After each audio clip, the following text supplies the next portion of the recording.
आत चरावे, चाले गेले विसरून जावे, पुढे पुढे चालावे, जीवन गाणे गात चरावे, जीवन गाणे गात चरावे. ओम नमो ओंकारेश्वर देवताय नमः. ओम नमः शिवाय. ओम नमः शिवाय. अवधूत चिंतन श्री गुरुदेव दत्त. मंडळी, आपण ऐकत आहात संघर्ष जीवनाचा मार्ग शिवभक्तीचा. हे माझं आत्मकथन. आपण बरेचसे भाग आपण पाठीमागे ऐकलेत तुम्ही. याबद्दल खूप खूप धन्यवाद देतो आणि पुढील कार्यक्रम सुरू करतो. त्यापूर्वी तुम्ही थोडंसं लक्ष द्या. आता आत्मकथन हे सांगायचं आहे का, हे 2 मिनिटातच बोलणार आहे मी. की आपण काही मोठे नाहीत आत्मकथनसारखे, अगर आपलं काही चरित्र मोठं असं काही नाही आहे. पण खूप मंडळीचा एक समज असतो की दुःख अगर हे आपल्यालाच आहेत आणि हे निवारण होत नाही, देवानं आपल्याला असं का दिलंय, हे बऱ्याच जणाला वाटतं. त्याच्यामुळे निराश होतात. याकरता मी फक्त माझं आत्मकथन सांगण्याचं कारण म्हणजे की बाबा तसं काही नसतं. आता मी लहानपणापासून देवदेव करणारा, ह्या गोष्टी करणारा माणूस, त्याला सुद्धा दुःख आहे, होतं, हे दाखवायचं आहे मला फक्त. आणि हे जेवढं सत्य आहे तेवढं जास्तीत जास्त सांगण्याचा प्रयत्न करतो. कारण बऱ्याचशा गोष्टी सांगू शकत नाही, कारण वेळाभाव असतो. अगर काही आठवत पण नाही तर आता एवढं मोठं जीवन झाल्यानंतर बरेचशा असतील ना काही काही गोष्टी. पण जेवढं सांगायचं तेवढा प्रयत्न करतोच मी. तर तुम्ही फक्त थोडंसं काळजीपूर्वक ऐका आणि निराशातून जरा बाहेर पडावं. दुःख ही कसं असतं, काय असतं, या गोष्टी कळाव्यात तुम्हालाही, म्हणून मी सांगतो फक्त. तर आता मागील भागामध्ये आपण काय ऐकलं की केवळ माझ्या निष्काळजीपणामुळे, अगर आम्ही भावांच्या निष्काळजीपणामुळे वडील वारले. आणि माणसाला कसं असतं, माणूस नसला ना त्याची लई किंमत कळते, असल्यानंतर किंमत करत नाही. बरेचसे लोक, मी बी त्यातलाच आहे. मला नंतर कळायलं की वडील काय असतात वगैरे, म्हणजे त्याचं मार्गदर्शन कसं असतं, वडीलधारी मंडळीचं काय असतं. त्याच्यामुळे मी थोडंसं वेगळ्या पद्धतीत विचार करू लागलो. म्हणजे माझ्या विचारामध्ये थोडासा बदल झाला.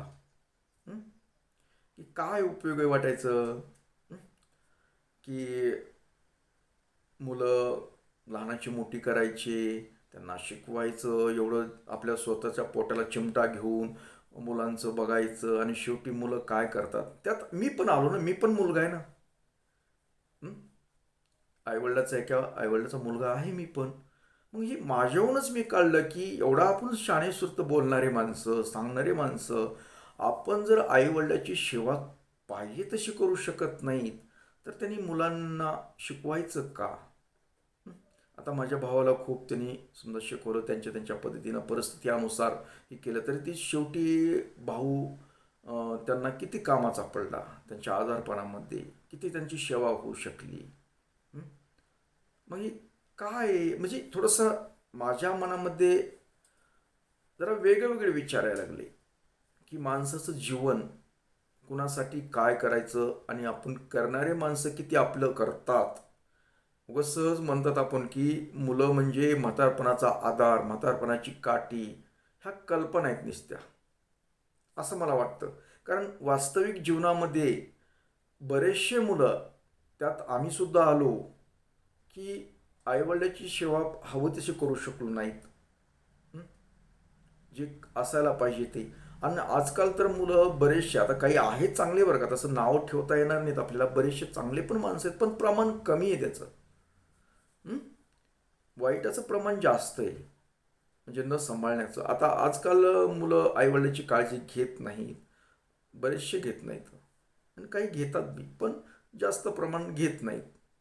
तर असो, हे असं आमचं चाललं होतं. माझी विचारशैली बदलली होती. मग जास्त अजून दुःखामुळे मी जास्त अजून धार्मिक होत चाललो होतो. म्हणजे देवावर जास्त विश्वास आणि देवाचंच करायचं, माणसाचं काही खरं नाही. हं? करता करविता तो आहे. म्हणून मी जास्तीत जास्त धार्मिक होण्याचा प्रयत्न करत होतो. कारण ही जे जीवनामध्ये गोष्टी घडत होत्या त्या गोष्टीतून मी शिकत होतो आणि अजून मी शिकतोच. मी समाजातून शिकतो, माणसाकडून शिकतो. या अशा पद्धतीनं माझं चाललं होतं जीवन. आणि आता आमच्या 2-3 वर्ष लग्नाला, 3-1 वर्ष होऊन गेले होते लग्नाला, लग्न होऊन बी. मग आता ही नवीनच भानगड चालू झाली होती अजून. आता हे तुम्हाला तर बोललो की घरचं समजा बायकोचं हे समजा काही थोडे किरकिर होतच होत्या आमच्या. आणि नवीनच आता काय झालं की आता 2-3 वर्ष झाले तर लग्नाला यांना बाळ नाही.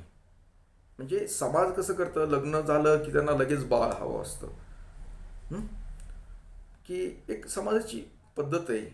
मग 2-3 वर्ष झाल्यानंतर कसं काय बाळ नाही. आता मला काही त्याचं जास्त बोलण्यात, अगर मला काही कोणी बोलत नव्हतं जास्त, परंतु बाया बायामध्ये लय चालतं हे. बायका फारच बदमाश आहेत. तुम्ही म्हणता ना असं कसं बोल. हो हो.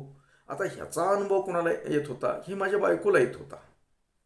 म्हणजे तिला समजा कुठल्या कार्यक्रमामध्ये गेलं की बाळासंदर्भात विचारायचे. हं? काय लेकरं बाळा किती येतं काय. मग काही नाही म्हणलं की लोक बाया बदल असं वाकडं तिकडं. म्हणजे एक खेड्यामध्ये, शहरातलं काय मला एवढं माहीत नाही, पण खेड्यामध्ये खूपच त्रास होतो अशा. बाळ नसलं ना, लग्न झाल्यानं बाळ नाही झालं की बाया मान देत नाहीत बायांना. हे म्हणजे मी अनुभवलं, माझ्या बायकोनं अनुभवलं, कारण ती मला बोलत असं. हं? मी कधीतरी विषय काढायची की आपल्याला बाळ बाळ पाहिजे म्हणून. हं? आता बाळ पाहिजे ही गोष्ट खरी आहे, पण बाळ पाहिजे, आता ही माझ्या डोक्यामध्ये काय की मला मला पण कधीतरी वाटायचं ना, लोकांचं बोलल्यानं कधी म्हणल्यानंतर मला बी वाटायचं की बाळ हवंय. परंतु एकतर आपली आर्थिक बाजू जरा कमकुवत आणि बाळाचं संगोपन चांगल्या पद्धतीनं व्हावं यासाठी समजा पैसा पाहिजे ना. पैसा असणं गरजेचं आहे. मग आपले थोडंसं ठीक आहे, जरा व्यवस्थित परिस्थिती झाल्यानंतर आपण बाळाचा विचार करूया, हे माझ्यामध्ये प्लॅन चालू होता डोक्यामध्ये. पण हे बायांना लक्षात येत नव्हतं ना. हे बायकोला कुठं, बायकोला बोलून समजावून सांगितलं तर तिच्या लक्षात कधी कधी येत नसं. मग ती कुठं काही कार्यक्रमाला कुठे बायाच्यात कोणी बोलवलं की तू सुवासिनी वगैरे कार्यक्रम काय असलं की तिथं बायाचं बघण्याचा दृष्टिकोन तिला वेगळा असायचा. मग तिला ती दुःख वाटायचं त्या गोष्टीचं. असं काही बाळ नाही, बाळ नाही म्हटल्यानंतर बायाचं जी चेहऱ्यावरचे हावभाव आहेत हिला ती कळत होते ना. आणि हे चतुर होते, तसं काहीही नाही. आता आमची बायको म्हणल्यास थोडीशी हे असणार आहे. हं? आणि तशी शोध लावूनच आपण केलेली होती ना, अतिशहाणीच. हं? त्याच्यामुळं तिला ते बायकांचं वागणं, बायकांचं बोलणं या गोष्टी लगेच कळायच्या. ते तिथला वेळ निभवून न्यायची, तिथं समजा काही बोलत नव्हतं, पण ते घरी आम्हाला बोलायची मला. संध्याकाळी दिवसभर तर काय मी नसायचो इथं, घरी नसायचो, दिवसभर बाहेरच असायचो.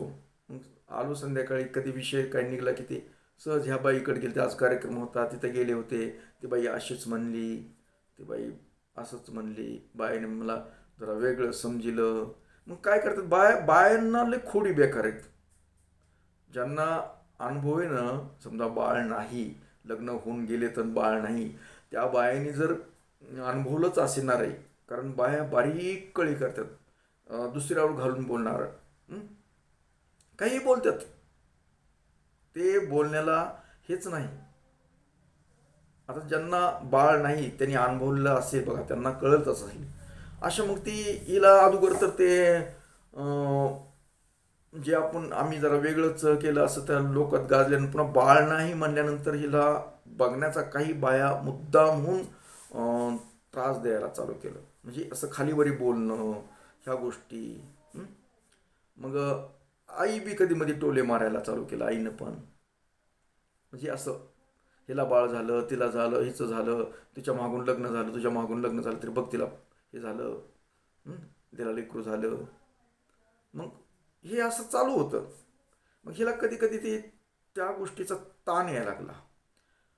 आणि मग ते कधीतरी जास्त अतिरेक झाल्यानंतर ते आमच्यापर्यंत यायचं. ते बोलायची समजा असं झालं तसं झालं. मग हे चाललं होतं रडगाणं.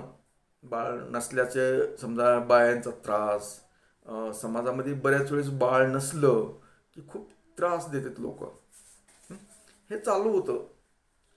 मी आपलं कान्हेराळे टाकत होतो, पुढे जाऊ दे, त्यांचं काय मनावर जाऊ दे, ते लक्ष देत जाऊ नको, आपल्याला का बाळ बघता येईल.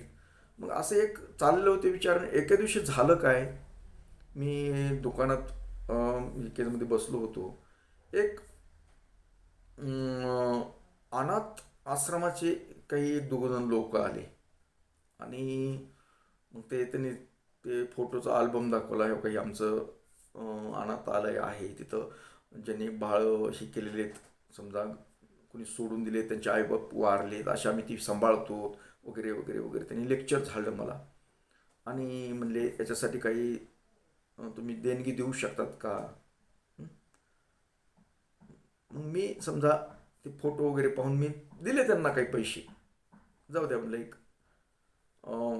चांगल्या कामाला चाललेत पैसे, समाजकार्याला, म्हणून मी दिले.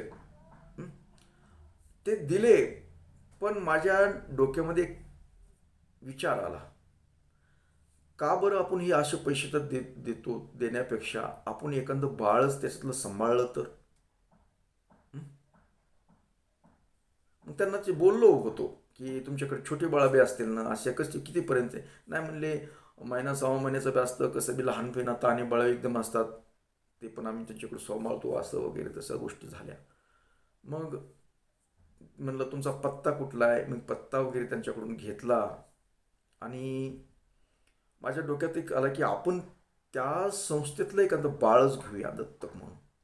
त्यांना पण ते पण बोललो की बाबा तुम्ही बाळ दत्तक वगैरे देतात का. तर म्हणले हो देतोच ना आम्ही, तुम्ही भेट द्या म्हणले संस्थेला. हं? मग मी एका संस्थेला जवळच्या म्हणजे अगोदर कळंब तालुक्यामध्ये एक संस्था होती, तिथं गेलो. तिथले पाहिली परिस्थिती, पण तिथलं काय मला तिथे आवडली नाही सिस्टीम. मग दुसरं एक मला अजून त्या शोधात असल्यामुळं मला आता माझ्या डोक्यातच बसलं की आपण एक बाळच दत्तक घेऊया. जाऊ द्या, आपलं स्वतःचं काही होईना गेलं असं काही प्रकार नव्हता काही. आपण थांबलो, पण म्हणलं आपण एक बाळ बघूया म्हणलं. म्हणजे कसं, ही घरची जी किरकिर आहे म्हणलं, ही घरची दररोज आलं की ही बाई अशी म्हणली, बाळ नाही म्हणून तशी म्हणली. आणि मी का विचार केला, बाळ उशिरा होण्याचे त्याचे कारण दुसरे होते. उशिरा ठेवायचं कारण हिची किरकिर असायचं, हिचं जमत नसतं, ही वीक होती, आणि आपली परिस्थिती म्हणलं चांगलं होऊ देऊन नंतर बाळाचा विचार करूया. पण बायांना नाही जमत काही. आता आजकालच्या बायांना बाळाचं नको वाटतात, पण तो काळ वेगळा होता. हिला पण वाटत होतं की आपल्याला बाळ असावं म्हणून. तिला वाटण्यापेक्षा आपल्याला पण वाटतं ना. पण बायांना जास्त वाटतं, कारण माया असते त्यांना. आणि म्हणून मी तशी चौकशी केली आहे. मग हिला संध्याकाळी एकदा आल्यानंतर मी म्हणलं की आपण काय करूया म्हणलं, तुला बाळच पाहिजे ना, आपण एक बाळ दत्तक घेऊया म्हटलं. तसे काही जास्त दिवस झाले ना, म्हणजे वर्ष झाले नव्हते लग्नाला, 3 एक वर्ष झाले ते. म्हणलं आपण बाळ कशाला आपलं असण्यापेक्षा आपण एखाद्या बाळाचं कल्याण करूया म्हटलं, ज्याला कुणी नाही असं बाळ सांभाळूया म्हटलं. म्हणजे अनाथामधलं बाळ घेऊया म्हटलं, म्हणजे एक समाजसेवा बी होईल आणि एका बाळांना म्हणजे आई वडील भेटतील चांगले. आपण त्याला चांगलं एक बनवूया, हा विचार तिला बोलून दाखला. तिला तिला पण काही नाही म्हटले, ते हो म्हटली. आपण बरं तर ठीक आहे म्हटले, आपण आणूया म्हटलं. मग माझ्या तिनं सहमती दिल्यानंतर माझ्या डोक्यामध्ये एक अनाथ बाळ घ्यायचं ही डोक्यामध्ये आलं. आणि मग त्या शोधार्थ मी बरेचसं असं त्यावेळेस काही असं मोबाईलचं काही असं जाळं नव्हतं, त्याच्यामुळं काही नेटवर्कचं असलं काही नव्हता प्रकार. पण शोध घेत घेत काय म्हणतात ना, विचार केल्यानंतर काही ना काही सापडतं. मग ज्या त्या शोधात असल्यामुळं ती मला एक संस्थेचा पत्ता सापडला. म्हणजे एक पेपरवर लेख आला होता अनाथालयाचा. ते होतं औरंगाबादचं, म्हणजे आता जे संभाजीनगर म्हणून आहे, त्यावेळेस ते औरंगाबाद बोलायचे त्याला. तिथले एक मला, आणि काय माझ्या एखाद्या गोष्ट डोक्यात बसली ना, त्याचा पिच्छा सोडत नाही. आणि हा प्रकार बघा ना, ही जे अनाथ बाळ घ्यायचं, ही मी पूर्वी काय केलं, एक स्टोरी लिहिली होती रेडिओवर. वाळल्या फांदीला फुटली पालवी म्हणून एक कथा, एक ही केलं होतं, नाटिका तयार केली होती मी. ती खूप पूर्वी, म्हणजे लग्नाच्या कितीतरी पूर्वी, म्हणजे मला हे काही गोष्टी अगोदरच मला हे होत होत्या. दैवी शक्ती म्हणा काय म्हणा.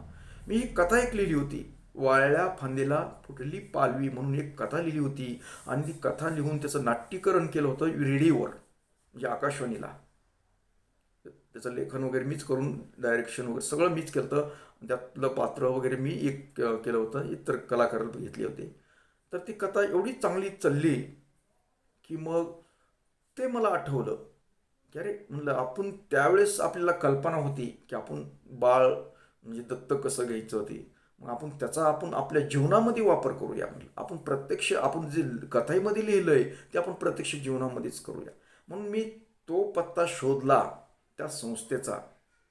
आणि मी एका दिवशी ठरवलं की आपण औरंगाबादला जाऊया, म्हणजे आता संभाजीनगर बोलतो ते. आणि मी एका दिवशी हिला बोललो की मी एकदा भेट देऊन येतो, बघू तो बाळ काय असतं, काय प्रकार आहे, कारण मला काही त्यातलं माहीत नव्हतं. हं?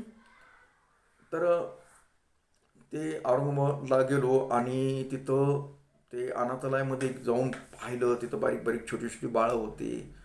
हे सगळं मी पाहिलं. मग त्यांच्याबरोबर चर्चा केली की ही बाळ दत्तक घेण्यासाठी काय लागतं, प्रोसेस काय आहे याचं नेमकं. मग त्याने एक मला फाडून दिला, दाखविला की असं असं.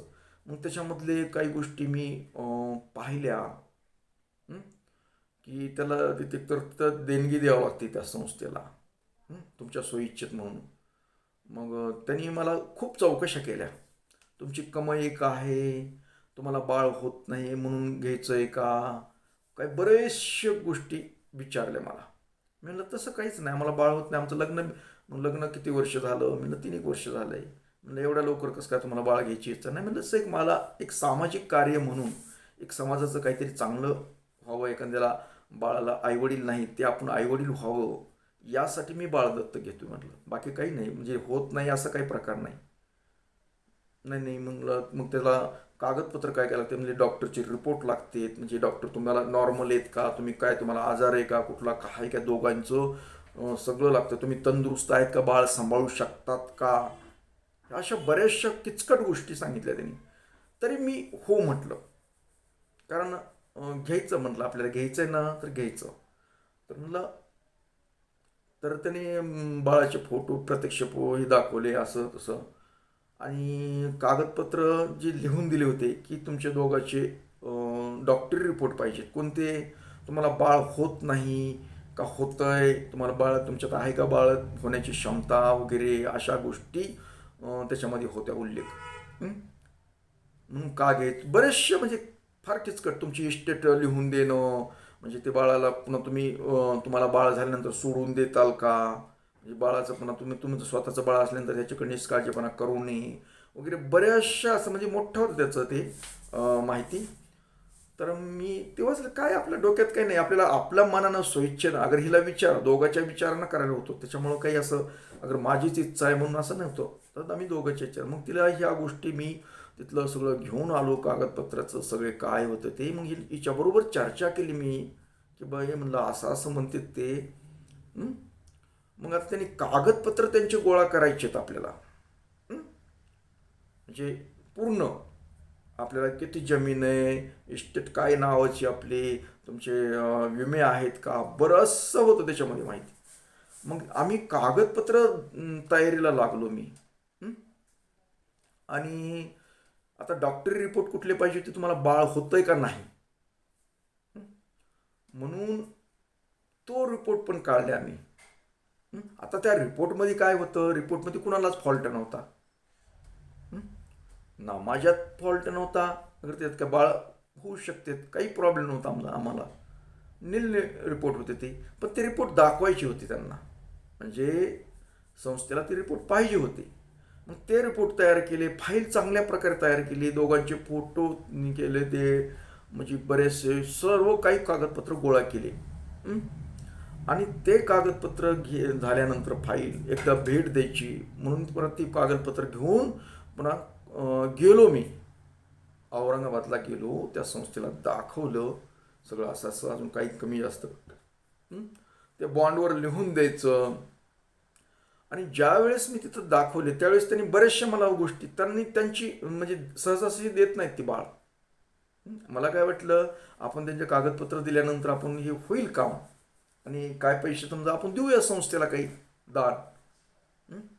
मग काही दिवस बाळ ठेवायचं, सांभाळण्याची क्षमता आहे बरं, ते सांगायसारख्याच नाहीत गोष्टी, एवढ्या किचकट गोष्टी. पण तिथं गेल्यानंतर त्यांनी समजा बघितले कागदपत्र सगळे ओके, काही नाही अडचण. पण त्यांनी जे पैसे मागितले मला, काय बाळासाठी त्यांनी ब्लॅकनं काही पैसे मागितले. म्हणजे मी म्हणलं मी तुम्हाला देणगी देतो. मग ती देणगी देण्याची पावती देत होते, पण दुसरे ती बाळ पाहिजे म्हणून ती अजून काही पैसे मागत होते मला. मला लाखाच्या पुढे पैसे मागितले त्यांनी बाळ देण्यासाठी. पुन्हा ती कोर्टामध्ये ती केस दाखल करायची आणि कोर्टानं मंजुरी दिल्यानंतर ते व्हायचं. ह्या अशा काही प्रकार होते त्याच्यामध्ये, म्हणजे किचकट होतं ते. तरी मी राजी झालतो. फक्त इथं आडलं कसं की ह्यांना संस्थेला दान द्यायचं, परत त्यांना बाळ पाहिजे म्हणून काय अंधारातून काही पैसे द्यायचे. हे मग मला थोडंसं वेगळं वाटलं थोडंसं. पण आपण आता विचार करूया म्हणलं, पैसे तर इकडे 2-4 लाख तर इथं असेच चालले म्हणलं बाळासाठी. दत्तक गेलोत ना. मग मला एक विचार यायला लागला, अरे बाप, मी येताना गाडीमध्ये बसल्यानंतर विचार करलो, अरे मला 2-4 लाख ह्यांना द्यायचेत. त्या काळातले सांगवले बरं, आता तर काय माहीत नाही मला. म्हणजे 2-4 लाख रुपये खर्च, पुन्हा कोर्टानं मंजुरी द्यायचं, एवढं पैसे करून ते बी आपण एखादंच चांगलं करायलो तरी हे पैसे मागतात. हे मला कुठंतरी लागलं मनाला. अरे बाळ घ्यावा का नाही, मग आपलं स्वतःच असल्यावर काय बिघडत आहे का, असं कधी विचार पण येईल. पण जाऊ द्या, मी आलो. पण माझं त्या संस्थेला आता नको मला, आपण दुसरी कोणती संस्था आहे का ते बघायचं, असा पण विचार चालू झाला माझ्या मनामध्ये. मग हिला ही संध्याकाळी आल्यानंतर असं बोलणं झालं, हे म्हणलं पैसे मागतात असं तसे. मग हे काय बोलले नाही, मग देऊ ना घेऊ ना आपण असं तसं, म्हणजे याची सहमती होती. मग आता ही चर्चा, मग आता कुणी म्हणलं ना तिला, कुणी म्हणलं की ती निमित्त झालं. कुणी बाळाचाच विषय नाही म्हणले, आम्हाला दत्तक घ्यायचे म्हणायचे आम्हाला बाळ. मग कशाला माय घ्यायचं तुम्हाला दत्तक, आणि काय लोकाचं कुणाचं बाळ आणि कोण्या जातीचं आणि कुण्या काय काय म्हणून गरज घ्यायची गरज. मग हे असलं चालू झालं हिच्या म्हणजे हे म्हणत नसं मला, पण ती बाया बोलायचे तिला, कुणी म्हणायचे. मी अशा बनगडी नवीनच अजून चालू झाल्या. म्हणजे कुणी म्हणना गेलं की बाबा तुम्ही एक चांगलं कार्य करायलात, एखाद्या अनाथ बाळाचे आईवडील होईलात, ही भावना नाही लोकांची.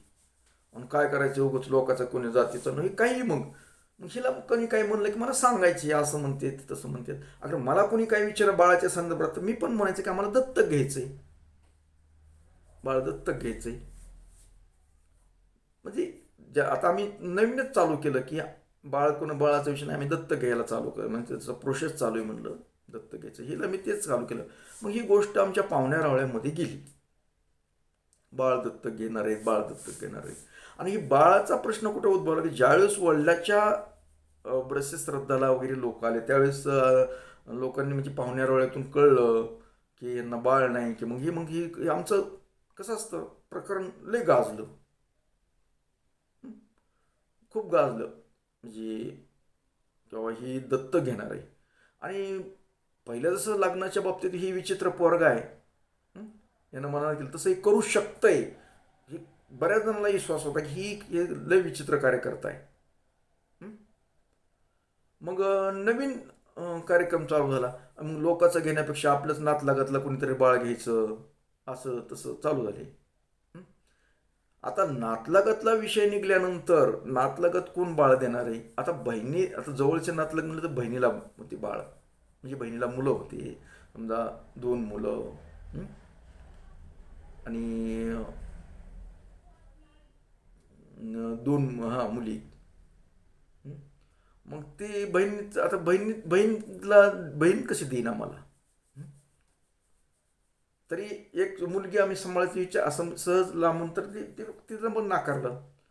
मग असंच एका दिवशी आमचे ते आता पहिले नाळवंडेकर गुरुजीचे मुलगा म्हणजे बाप्पा म्हणत होतो पाठीमागे एक सांगितलं एका भागामध्ये, हे बाप्पांना पण ही गोष्ट कळली म्हणजे बोल बोल.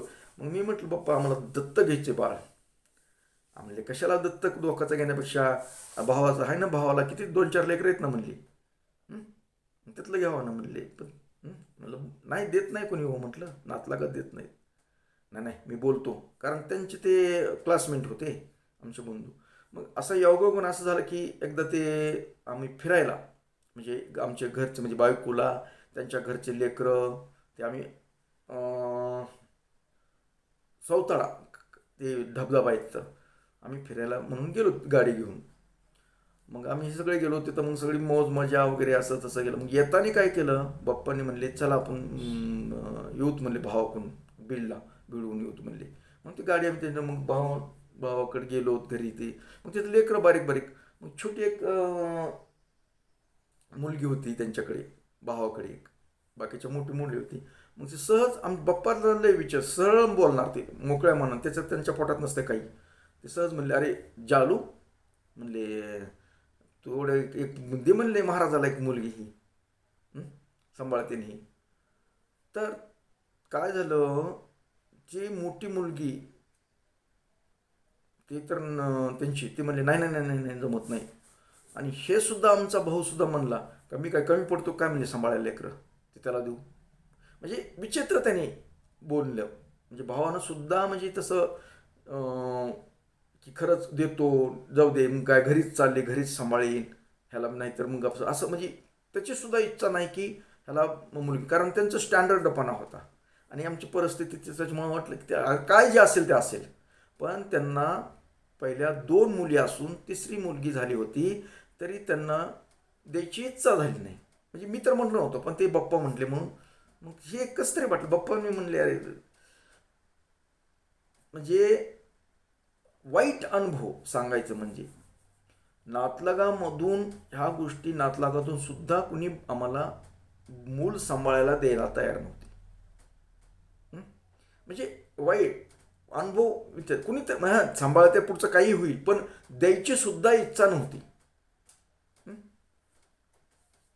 इकडं समजा हिच्या बहिणीला मुलं झाली होती मागून लग्न होऊन बी, मग इकडं सुद्धा वातावरण किंवा यांचे लग्न मागून लग्न बाळ झाले, त्यांना बाळ कसं नाही हे म्हटलं ना. बाळ नाही म्हटल्यानंतर समाजामध्ये बघण्याचा दृष्टिकोनच विचित्र होतो. खूप बायांना खूप त्रास होतो, पुरुषापेक्षा बायांना खूप त्रास करतात लोक. बायात म्हणतात ना बाई बाईची वैरीण. बायाचा वैर पुरुष नसतो तर बाई बाईचीच वैरीण असते. कारण बायासारखं आगाव तुम्ही म्हणता ही आम्ही बाया बघणारे आता ही खरंच मी अनुभवल्या या गोष्टी की खरा जर विचार केला ना तर बायाच बायाला त्रास देतात. कुणी ऐकलं का कुणाच्या घरामध्ये सुनाला सासऱ्यानं त्रास दिलाय, म्हणजे असं कुठंतरी मग पण सासरा त्रास देतो असं कमी प्रमाण. पण शक्यतो कोण देतं बाईला, सासू त्रास देते. आता कुणी सुना बी ऐकत नाही आणि सासापाशी राहत बी नाही, ह्या विषय वेगळा. पण त्या काळचा सांगालो म्हणजे बाईच बाईची वैर नाही. एखाद्या कुठल्या कार्यक्रमामध्ये आपण गेलोत ना 100 लोक शांत बसतील, पुरुष 100 लोक पुरुष शांत एखाद्या कार्यक्रम शांत बसून काही एवढं काही कालवा नाही. पण 4 बाया आल्या, 4 बाया एकत्र आल्या की निस्ता कालवा होणार. ही अशी ती तसं आहे, अमुक आहे तमुक आहे अमुक आहे असं एकाकडे बोलून बोटं मोडणार, असं करणार काय काय ह्याची तिची कुचा निंदी काही ना काही करणार. हे बाया 4 बाया सुद्धा खपत नाहीत एकत्र, कालवा करतात. हां टांग करतात. पण 100 पुरुष जर असतील तर एकत्र शांततेने चालतं, तिथं कालवा होत नाही. पण बायात हे तुम्ही सुद्धा अनुभवलं असेल. मी जे आहे वास्तविक आहे तेच बोलतो, मी इतर काही बोलत नाही. तसं ही बाया समजा निपुत्रिक असल्यानंतर खूप त्रास देतात. म्हणजे आत्ता देतात का माहीत नाही हो आताचं मला, पण पूर्वी तर होतं बघा. पूर्वी खूप खूप म्हणजे ती बाईला समजा वांज बाई अमुक आहे कसले बोलायचे काहीही करतात ते. मला तर ते तसे वाईट प्रसंग आले 2-4 वर्षाच्या ह्याच्यातच. इतके लोक वेगळ्या पद्धतीनं बघतात. हं? आणि मग काय, हे असं इकडं संस्थेत आपण घ्यायचं घरचं नातलगात कोणी देत नाही. आणि बाळ घ्यायची आता इच्छाच म्हणजे की अनाथ बाळ घ्यायचं. म्हणून मी काय केलं की इकडे तर पैसे खूप लागायले तर म्हणलं आपण असा वेगळी पद्धत नातलगात बी देत नाही तर मग आपण थोडंसं अजून वेगळ्या पद्धतीनं शोध घ्यायचा. कुणी आपण प्रत्यक्ष कोणी गरिबातला कोणी असेल, अगर आई वडील कुणीतरी समजा अनाथ कुणी त्यांची परिस्थिती ही असेल तर आपण तिथं एखादा शोध घेऊया म्हटलं, तिथलं बाळ घेऊया. तिथं जातीभीतीचा काही संबंध नाही, कारण सामाजिक कार्यकर्ता मी जातीभेद वगैरे मानत नाही. असला काही प्रकार नाही. फक्त एक समाजाचं कार्य काहीतरी करावं या उद्देशाने मग बाळ घ्यायचंच म्हणून डोक्यात आपलं स्वतःचं नको सध्या तरी काय डोक्यात येणार की आपलं बाळ घ्यायचं दत्तक, या विचारामध्ये मी गर्क झालो. आणि तेच करायचं ही डोक्यात. इकडं तर आता संस्थेत औरंगाबादच्या संस्थेमध्ये नाही जायचं, कारण पैसे खूप मागायले तिथं. पैसे खूप खर्च येऊन पुन्हा किचकट प्रोसेस होतं. म्हणून आपण दुसरीकडे काय बघूया प्रयत्न. आणि मी दुसरीकडे काय प्रयत्न केला काय नाही ही पुढील भागामध्ये ऐकायचंय. तर आजच्या भागापुरतं एवढंच. परत भेटणारच आहे पुढील भागामध्ये, पुढे काय काय झालं या विषयामध्ये. तर मंडळी तोपर्यंत ओम नमः शिवाय, जय हिंद, जय भारत, सुखी राहा आणि समाधानी राहून माझं आत्मकथन संघर्ष जीवनाचा मार्ग शिवभक्तीचा हे ऐकत राहा आणि मला सांगत राहा कसं वाटतं ते. तर असो, ओम नमः शिवाय.